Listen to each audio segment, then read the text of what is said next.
सदन में छिड़ा सियासी संग्राम।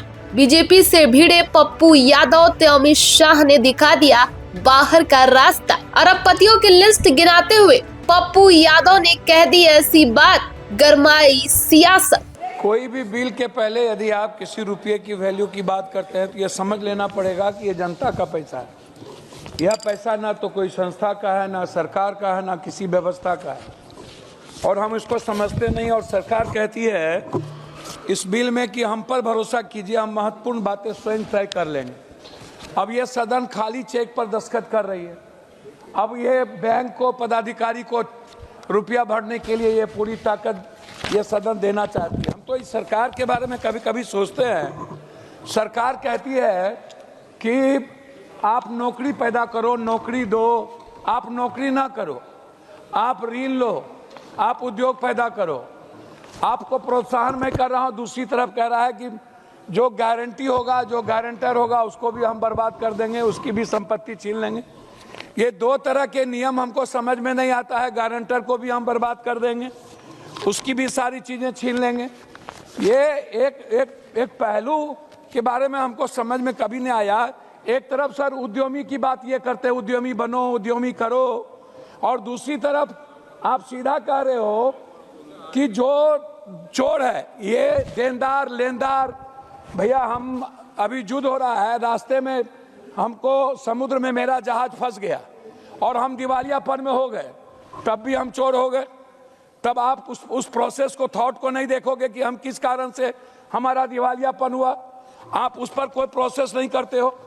दूसरी तरफ हमको एक बात बहुत आश्चर्य हुआ कि अध्यक्ष महोदय यह बिल क्या कहती है। यह कहती है मोदी जी जैसे विश्व गुरु हैं, हम मोदी जी पर भरोसा करना चाहिए, लेकिन क्या मोदी जी हमारी पॉलिसी यूके और यूएस में भी लागू होगी? क्या यूएस और यूके बिना पॉलिसी चेंज किए हुए हम उसकी संपत्ति को ले लेंगे, हम वहां जाकर के उसको अरेस्ट कर लेंगे, हम उसको ले आएंगे? आप ट्रिब्यूनल कोऑर्डिनेटर की बात करते हो। हमको कभी आश्चर्य होता है कि ट्रिब्यूनल कोऑर्डिनेटर की बात में, नोटबंदी के समय अध्यक्ष जी हमको याद है बैंक ने क्या किया, बैंक मैनेजर ने क्या किया, सोना चांदी वाले ने क्या किया। सारा सबसे ज्यादा बैंक मैनेजर अरबपति खरबपति हो गया। सारा कोई पॉलिसी नहीं है हम लोगों के पास। नोटबंदी को आप उठा करके देखिए। दूसरी तरफ एमएसएमई, ऐसी इस तरह की स्थिति होगी। कोरोना के समय में क्या हुआ, छोटे छोटे सारे उद्योग बंद हो गए और 2-4 व्यक्ति दुनिया का सबसे बड़ा अरबपति खरबपति हो गया। कई नेता अरबपति खरबपति हो गए, हम सप्लायर बर्बाद हो गए। तो अध्यक्ष जी, जिस बिल के बारे में आप कहते हो कोर्ट न्याय करेगा, कोर्ट कब न्याय किया? जब यूजीसी और एसटी ऐसे कानून की बात आई तो 72 घंटे में न्याय हो गया। एसआईआर की बात आई और किसान की बात आई तो न्याय ही नहीं हुआ। कहां से कोर्ट न्याय कर देगी? क्या छोटे जिसके पास पैसे नहीं है कोर्ट न्याय कर देगी? 400-300 दिनों के अंदर, 14 दिनों के अंदर। आप दूसरी तरफ, मेरा आपसे रिक्वेस्ट ये है कि आप हमको एक बात बताइए, जनधन योजना का क्या हुआ? 50,000 रुपया कितने बेरोजगार को मिल गया? जनधन योजना पर फिर दोबारा चर्चा हुई क्या? नोटबंदी पर दोबारा चर्चा हुई क्या? आप एमएसएमई, छोटे उद्योग के बारे में आप कोई चर्चा नहीं करते हैं। निजी बैंकों को आजादी देने की बात करते हैं। सहकारिता का क्या हुआ भाई? जो किसान के लिए सबसे ज्यादा बेनिफिशियरी था, सहकारिता पर तो आप चर्चा ही नहीं करते हैं। सरकारी बैंक पर तो आप चर्चा ही नहीं करते हैं। सहारा इंडिया का जो निवेशक है वो दलित है, गरीब है, ईबीसी है, रेहड़ी है, पटरी वाले हैं, और सारा सहारा इंडिया वाला क्या किया? सहारा इंडिया का अब पूंजी, अब पूरा का पूरा एक बड़ा उद्योगपति ले लिया, सरकार उद्योगपति ले लिया, उसका कोई मतलब नहीं। आप दीदी लोन जो जीविका दीदी है, आप जो बेटियों का है, महिलाओं के ऋण पर है, इस पर चर्चा नहीं करते हैं। आप सिर्फ बड़े बड़े मुनाफाखोरों की चर्चा करते हैं। इसीलिए मेरा आपसे आग्रह है लास्ट में कि महोदय, आपसे मेरा ये आग्रह है कि ये जो संसदीय जांच है, पार्लियामेंट्री एटीट्यूड, मेरा मजदूरों को बकाया पहली प्राथमिकता आप इसमें कहीं नहीं बना है। न्यूनतम गारंटी भुगतान पर आपने कुछ भी नहीं दिया है।